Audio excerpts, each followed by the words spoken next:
Umaabot sa 960,000 pesos na halaga ng iligal na droga ang nasabat sa anti-illegal drug operation ng mga otoridad sa isang babae na high-value target sa Iloilo.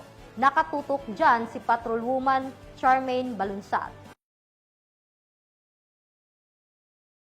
Arestado ang isang high-value individual na babae na kinilalang si alias Linel matapos ang matagumpay na drug buy-bust operation na isinagawa ng Provincial Drug Enforcement Unit Team 1 sa Barangay Poblacion New Lucena, Iloilo. Nito lamang 30 ng Nobyembre taong kasalukuyan. Ayon kay Police Major Daji de Lima, hepe ng Provincial Drug Enforcement Unit, nasamsam mula sa suspect ang hinihinalang shabu na may kabuuang timbang na humigit kumulang 145 gramo at may standard drug price na nagkakahalaga ng tinatayang 986,000 pesos. Nakumpiska rin ang buy-bust money na ginamit sa operasyon at ang iba pang mga non-drug items. Mahaharap sa kasong paglabag sa Republic Act 9165 o ang Comprehensive Dangerous Drugs Act of 2002 ang suspect na nasa kustudiya na ng pulisya para sa tamang dokumentasyon at disposisyon. Patuloy ang kampanya ng mga kapulisan kontra iligal na droga upang mapanatili ang kapayapaan at seguridad sa rehiyon tungo sa isang maunlad at mapayapang bagong Pilipinas. Mula dito sa Western Visayas, ako ang inyong Police News Network Correspondent, Patrolwoman Charmaine Balunsat, alagad ng batas, tagataguyod ng Balitang Pulis.